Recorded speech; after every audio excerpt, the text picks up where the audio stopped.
Welcome to the 2025 Carl Albert Titan Coaches Show. I'm your host, Kirk Norman, and we're going to have many opportunities this year on the Coaches Show to break down different highlights of the week. We're going to talk to coaches and players, and we're going to continue to share with you the inside look at Carl Albert Titan football. Hey, turn me up a little bit more in the headphones.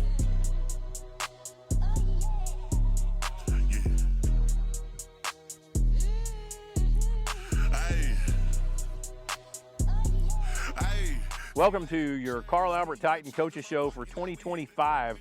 We're excited to be out here on the field. This is the way it ought to be. Absolutely, right? absolutely. So you've got two old linemen here that are just sitting around on the field, remembering days when we used to go out there and butt heads with other people. So, Coach, one of the things that you've talked about this year is this whole thing about 2020 vision. Can you give us kind of a little bit of an idea of what that looks like and how you're using that this year? Yeah, so, last year we talked a lot about dominating the details. Last year we knew we had a really veteran group coming back, and those guys, they really wanted to dominate in all facets of the game, and we kind of turned that into more of a, in order to do that, you have to dominate the details first. Right. This is really no different. With 2020 vision, obviously it's a play on, we're going for our 20th state championship, and another chance for us to make history again, which is hard to do at Carl Albert. And in order to do that, if you're going to have a chance to win a 20th state championship, you better have laser-like focus, and 2020 perfect vision. And we never talk to our kids about being perfect in things that it's kind of a toss-up. We talk to them about being perfect with things that they fully control. So in order to go and do what we want to do, they're going to have to be perfect with their discipline. They're going to have to be perfect with their effort, with their attitude, with their coachability. The things that it doesn't matter how talented you are, how talented you're not. Every single person in our program, the things that we're going to stress that we think are going to make us capable to go win that 20th state championship, they're going to have to be perfect in their effort to doing those things. And so 2020 vision is basically just let's be perfect with the things we can control, and good things will happen. All right. So let's just start off and go back a little bit and talk about your summer. Did you get what you were expecting out of your summer program? Yeah, I think we had a really good summer. And we've had great summers throughout the entire time that I've been here. Going back, I'll speak on from 2016 on, just talking to Coach Rose, talking to Coach Corley when I came over, and listening to them talk about when they brought performance course on, and obviously Coach Cam is our director during the summer, and he's the head coach out there, and our kids always feed off of Coach Cam's energy, and so it's great that he's with them all summer long, and he pushes them. I mean, he pushes them to the brink. He takes them through situations that are going to definitely get them ready for a long, 17-week season, 14-game season. Right. He does all those things to make sure that when they get to those points where to survive, you're going to have to go overcome some adversity. They've already been through it in the summertime, and this summer was no different. We had great attendance. We've got a great group of kids. We have really good numbers, and they really took care of business this summer, and that started with spring, off-season, team camp, and summer was no different. Had a really great run. Okay, so I know that really you haven't had, it seems like, I don't know, it may just be different, but it seems like the preseason has just kind of gotten smaller. Yeah. And so tell us about your preseason, how that's come out. How do you feel like the round robin scrimmage we did on this field, and how do you feel like your scrimmage came out last week? Yeah, so it seems like it flies by, and I do the practice schedules every day, and I think today was, I always number the practice schedules. I think today was practice 15, so tomorrow we'll have practice 16, and we're already playing a full game, and so it does go fast, but we feel like we've had a really good fall camp. We've put ourselves in a good place to go out and be successful. We're healthy, and that's the main thing when you come out of these scrimmages. You want to be healthy. Our first scrimmage that we had over here, the fall preview, it was great. Had really good teams over here. Edmond Memorial went out and got a big win in their 0 week. Lawton Mac had a little bit of trouble, but Lawton Mac's going to be a team that's going to be right there in the mix when it's all said and done in 5A. Newcastle, same thing, semifinal team from last year. Then Heritage Hall went out, and you talk about an impressive win, going and beating Clinton in the Tornado Bowl at 30-0, I think. I mean, that's hard to do. And so Heritage Hall is going to be a really, really fun team to watch, and I bet you they'll be right there in the mix too in their class. But so great experience there to play against some really good teams, and I thought we did really well. We played a couple of quarters and did really well in our quarters. We rotated a ton of guys, and that's the best thing about scrimmages. If you do it right, and the way we do it, we play tons of guys, and we want to be able to see. We throw guys into situations against other teams' ones just to see if they'll step up. And Exactly. we've had lots of guys that have stepped up. Same thing in our second scrimmage with Sand Springs, another really good test and another really good football team, and a team that's going to be right there in the mix when it comes down to it in 6A2. So, and it's the same thing there. Great experience, did some round robin stuff, some controlled plays, and then got a whole half of football in. And even in that half, played a ton of guys. We got to work some special teams. We kicked a field goal. Got to work some situations that you're only going to get in a scrimmage. You can't really get them live in a practice. And so both of those scrimmages, really great experience, and we saw a bunch of guys step up. So it looked like to me that the defense, and this is not uncommon, the defense was kind of pretty much hitting on all cylinders. The offense still kind of working on some timing things and those kind of things. That's not unusual for a new team to come together that way. We saw that in the college game all weekend this last weekend. The offenses took them a whole half to kind of catch up to where they were. Defenses were clicking hard. So I know that this year we have the luxury of having some really good linemen on both sides of the ball who have a lot of experience. So tell us about that, and then it looks like you're kind of building from the line out. Is that?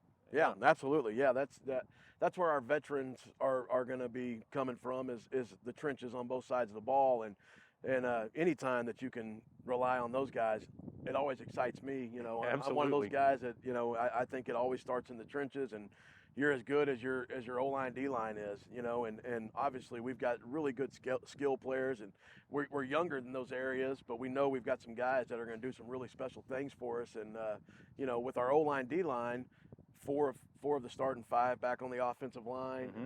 We got one that started 4 or 5 games, and Kathan Perucci started both ways in the state championship against Guthrie last year, and that's the fifth guy. So, your offensive line, you're looking at Wyatt LeClaire and Thomas Welch, your 2 seniors that are both returning.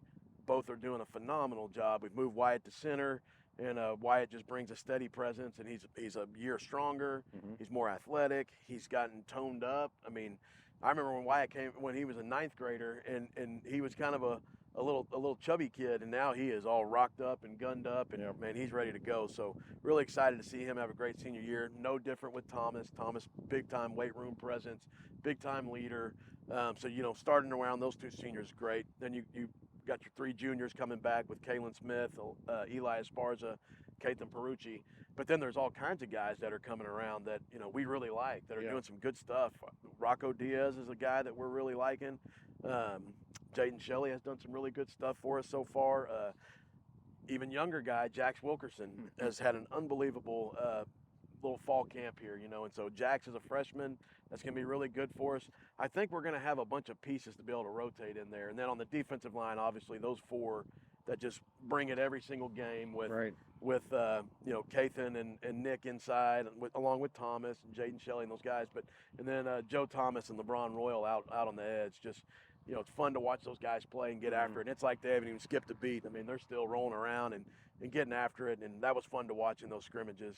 So there's no doubt we're definitely building from the trenches out, and we feel good about our skill guys as well. And defensively, going against Sand Springs especially was great test because their quarterback was way good. Their receivers are way good, and it gave us a chance to see some things that we might not get to see for a few weeks. Who knows? And so that kid, Easton Webb's quarterback, great test, and that was really good experience for our kids. And no different on the offensive side, playing against a 6A2 defense that's returning 7 or 8 starters from the year before from a semifinal team. So again, great test, and I know our guys will be ready to rock when the whistle blows. Right.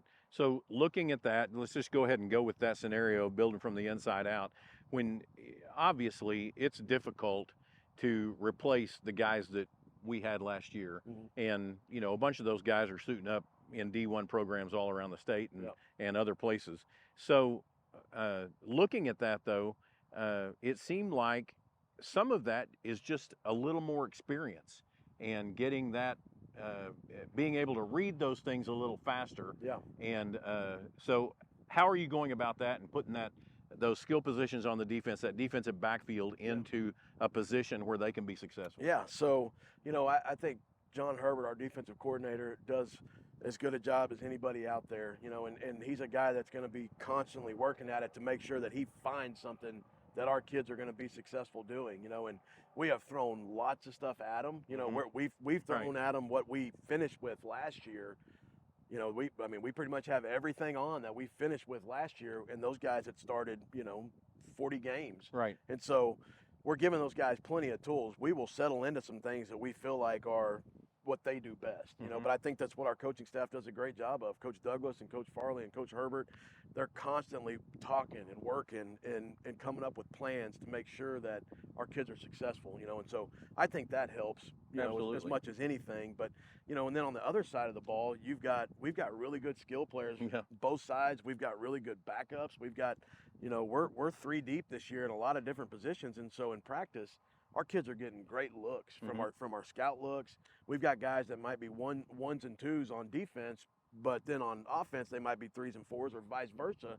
And so when they go and give the scout look, it's always really good. And you're getting basically a one style of scout look, know. And so I think that helps get these kids going a little bit faster, And what's great about our guys, this group especially, they have played a lot of football together. Absolutely. I was going to bring that up. Yeah. That's the next thing I was going to say. Yeah, and they've done so much work together. It's fun because you've seen, Anderson Collier at quarterback. You've watched him throw the ball with Jackson Webster and Austin Johnson and Bo Davis and Makari Johnson for, some of those guys for 5-6 years. Right. Him and Makari have done a lot of work together over the last year and a half. And you know that good things are going to happen because those guys, they all know each other really well. Right. And they're all friends and they're all tight, and they've played 7-on-7 together. They've played basketball together. They've played football together. And so all that stuff I think is going to pay dividends in the end. One of the things I always think about too, just in regard to Carl Albert Titan football, those guys that are coming up right now, if they're juniors and seniors, they've played almost a full season more than other teams have that never made the playoffs. Right. So they've got a lot of game time and game experience, and last year they did get to play quite a bit. Right, yeah. You think about this senior class, LeBron and those guys, LeBron and Wyatt and Thomas, those guys have played, their 3 years, they've played 12 more games. 12 games. Yeah, they played Right. 12 games, and the Anderson and juniors, those guys, they've played 8 games extra. Right. So yeah, we talk about that a lot. I remember Coach Rose talking about that a lot whenever we were players, and he would talk about the experience, and even being a young guy when I was a 9th grader and coming up and getting to play with that varsity group and go through those practices and do 6 more weeks of practice. Right. And give a scout look for those guys that were seniors whenever I was a freshman. Right. It's more than just the game. It's all that practice time that they're going to be picking up. It's so good for everybody that does it. And so it's not, not just the guys that are out there even on the field, that are starters at that time. It's even those guys that are giving the scout looks. It's just so invaluable. Absolutely. Okay, so let's look at some of the people you have on the offensive side then. And you've got some long, tall guys out there playing tight end and wide receivers and a lot of speed. And then we'll talk about the backfield. So yeah. So receiver-wise, Austin Johnson and Makari Johnson, they look like twins out there. Yeah. But both of them about 6'3", 200 pounds. They look exactly the same. And both those guys, they're a big play threat all the time. They'll go up and go get a ball. Both of them do some things in practice. It's pretty unbelievable. And then you've got your speed guy in there, Right. Jackson Webster, who, Jackson is a ball player. He just, when the lights come on, he's gonna go give everything he has, both sides of the ball. And when I think about him, I just think about electric. He's one of those guys, when the ball's in his hands, good things happen. Absolutely. And then, behind those guys at receiver, you've got Lane Sexton, you've got Boston Holland, you've got Marquise Evans, you got Dustin Anderson. So you've got speed guys, you got guys that are gritty that'll go out and get the job done blocking. And then you've got your tight ends like Bo Davis and LeBron Royal. Right. Both guys are big play threats in themselves, and both of them have great hands. both are athletic, both are big targets, but we also have guys behind them that I think are going to be really, really good too, that are coming up, you know. And so tight end room is pretty fun. It's exciting to think about the future of that room. And, you know, and then like you said, our backfield I think is going to be pretty special with Anderson Collier back there, and then at quarterback and Elijah Matthews. And again, two guys that have played a lot of football together and really know each other and know the ins and outs about each other. And, you know, Delijah, you saw it in those scrimmages. Delijah's going to be special. You know, Delijah will keep his head down and keep doing all the things that has gotten him to where he is now. And Delijah's going to be really hard on people when they're trying to game plan for him. And, you know, and then Tyler Simmons, we haven't seen a whole lot of Tyler just yet, and we've seen it. You've seen the flashes of it. Right. But both sides of the ball, Tyler's going to be a guy that's going to play a lot of football for us, and Tyler is a really good running back. It's kind of a, you know, Delijah is definitely not just a thunder. He's thunder and lightning. Right. But you know, he'll go run you over. He's hard to bring down. Yep. Tyler, he'll do the same thing, but Tyler's more of a scat back, and he'll make you miss, and he'll get vertical, and he'll get gone in a hurry, you know. So between those two guys and then Anderson back there just leading the offense, I think we've got a really good crew. Well, I'm excited to see the backfield in live game action, and it is different once you're in a game versus a scrimmage. And I know that, you know, scrimmage is as close as you can get, right? But when something's really on the line, you can see things come out. Right. I watched Anderson even in the scrimmages, and sometimes you could tell, man, he wanted to turn that ball and go. Right. And I know that you guys had said, hey, just lay back, and that's okay. That's a good thing. But you could see places where, you know, he's going to be able to turn the ball up the field and go himself. Yeah, no doubt. And his arm, we saw that last year when he got time, and he throws a dart. Yeah, and also had a beautiful fade, you know, ball. So, I mean, he's got all the components to make that happen. I will say this year looks like a time when we've kind of taken a step back now, and we've said, okay, now we've got some quarterbacks and some running backs and those kind of things. Let's go ahead and rely on the whole package. And I'm just really excited to see the level of play that's going to come out across the board for the Titans this year. Yeah, I think our offensive playbook is definitely open. You know, and I think we're going to have, when it's all said and done, we're going to have lots of threats, and there's going to have to be lots of things that people are going to have to defend, you know. And, you know, I always say the best football teams are the ones that can adjust, are the ones that you can put things in practice, you do it once, and they pick it up. And this group has that ability, and I think this group's going to have lots of ability to do that on the sideline in game. Right. And so it's a smart group of kids, and like I said, it's a group of kids that have played a lot of football together. They know each other, they know each other's strengths and weaknesses, and they know how to pick each other up. And I think all of that in the end is going to pay dividends. You know, we've got to keep working on our young guys, because we're a young group this year. We've got 10 seniors. We've got to keep working on our young guys developing and making sure that every day they understand that you have to get better. You can't go backwards. Right.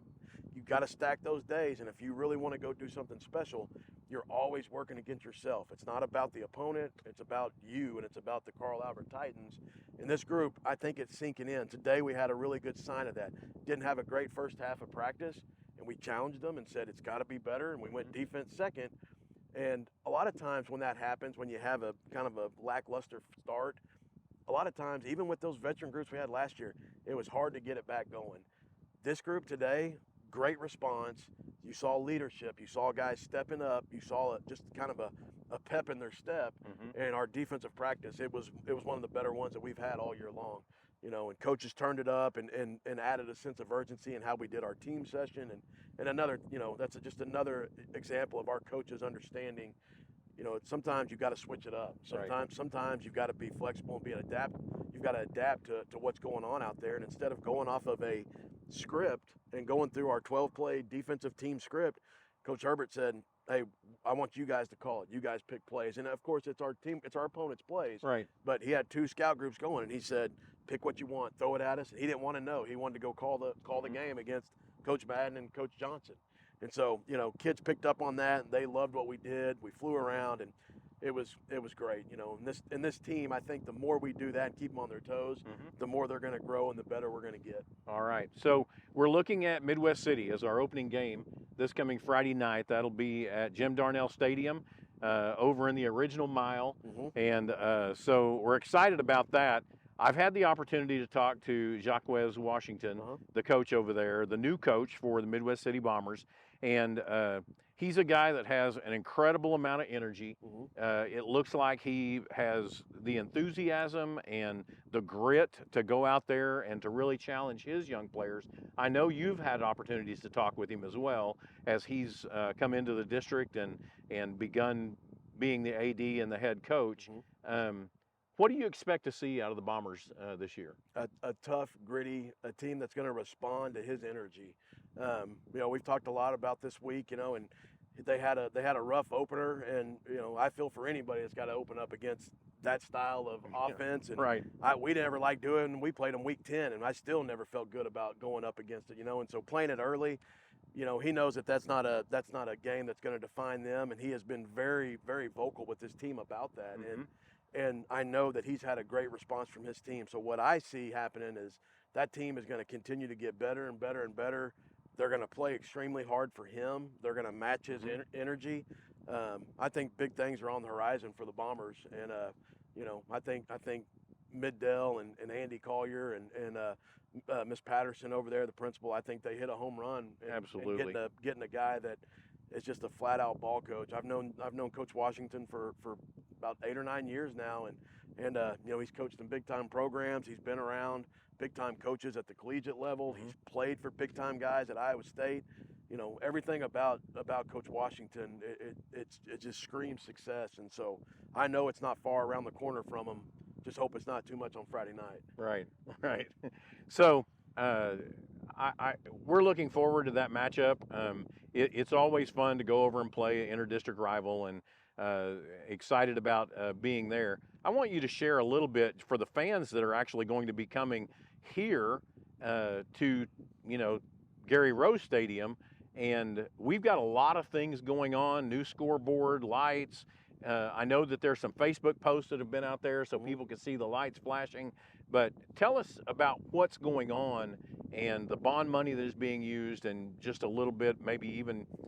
We just thank you, Middell voters, for voting in the bond, because we're going to see many things, not just athletics, but throughout the entire district improve. So Yeah, give us some ideas of what's going on around here. Yeah, so Friday nights, Friday nights have always been fun at Gary Rose Stadium, but now, getting to see this light show that's going to happen, and see the red in the stands, and see the red chasing around on the lights, and after scores, after touchdowns, things like that. I think it's just going to bring even a bigger, big time atmosphere here at the Gary Rose Stadium, and just sitting here right now and seeing how bright these lights are. It as is a football amazing. coach, it's unbelievable. Yeah. We've gotten some film. We've watched some film from last year, and then we've compared it to the film that we have gotten out here at nighttime, and it's just night and day. Right, It exactly. really is. It's almost like night and day. It's so much different, and so, the Musco Lighting, they're the best in the business. Guerrero Electric is who put it in, and that's an alumni.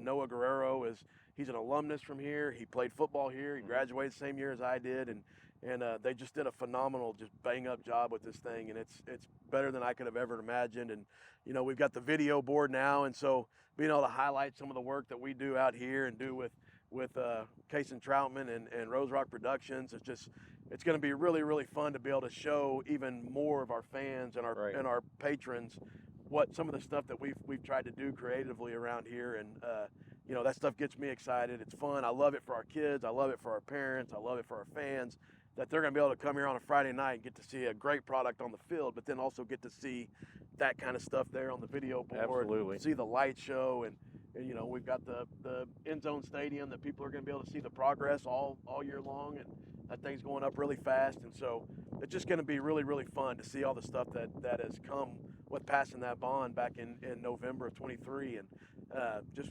really, really thankful for our people. It passed. It not only passed, but it passed with 75% Exactly, approval overwhelming. rating. I mean, that's over. You don't see that very often. You don't Right. see that very many places. It just shows you that we are living in a community that believe in our school district, they believe in our kids, they believe in athletics, they believe in academics, they believe in fine arts. They want the best for their kids, and that's pretty cool to think about that they came out and passed that thing with that kind of approval rating. So Coach Farley's been around a long time, and he's our special teams guy and has been for a long, long time. And he's got kind of a special relationship with special teams this year. You want to tell us about that? Absolutely. So our special teams, we're replacing, I've said this a bunch. If you've read any news articles about the Carl Albert Titans where they quoted me, they've all asked, what's going to be the hardest thing to replace? And I keep saying, our punter, our 4-year starter at punter, and our 4-year starter at kicker, with Trinae Washington moving on to OU and Ethan Spiewak moving on to UCO. And so, Coach Farley, I know he's been a little stressed out about it, but we're in practice, we're working it, and we've got some really good options. Right now we've got Kian Floranda and Stephen Welch, both juniors, both soccer guys. Right. Both of those guys have done some impressive things so far. They're kicking really well. Our kickoffs have looked good. They're putting it where Coach Farley wants them. We're kicking. I watched Stephen Welch and Floranda both kick 40, 45 yarders just a couple days ago over at Bishop McGuinness for the JV game. So excited about those guys to kind of replace as a team, try to replace Ethan Spiewak. Be hard to do, but both of those guys, they learned from him and they know what Coach Farley wants, and that goes a long ways, And then some of our other specialists, Jake Farley is back to be our holder for the 3rd year in a row now. Jake is great at that. He put one down today, wasn't a great snap, and he put one down today, and I said, and that's the reason why he's back there, because he also is a good snapper, And so right now, Jake is he's our deep snapper on punt, and Bo Davis is our punter, and so Jake's got a big role as the holder. He's a deep snapper. Jake runs down on kickoff. Jake's a guy that he rotates on kickoff return, but Jake is also a guy that is playing a bunch of defense for us right now.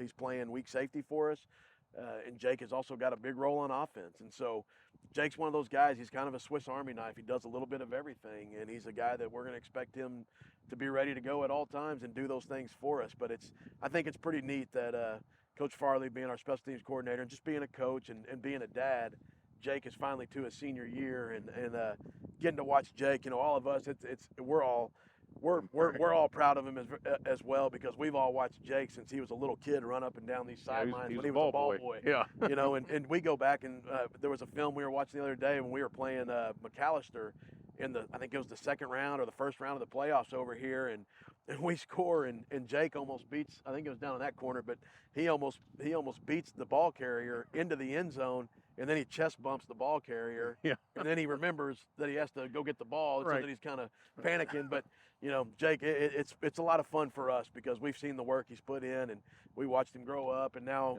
Coach Farley's getting to coach him, and sometimes that's hard on Jake, but Coach Farley, he does a great job of being dad and being coach. So it's going to be a lot of fun watching our special teams continue to get better and better and better. Absolutely. Well, we're excited about this Friday night. We want you to be there at Jim Darnell Stadium. Come out and cheer on your Titans. Game time 7 o'clock. Be there a little early for the national anthem. That'll be a combined band of Midwest City and Carl Albert playing the national anthem. And we're just excited to get this season underway. 2025 Carl Albert Coaches Show. Watch for next week's show here on your YouTube channel.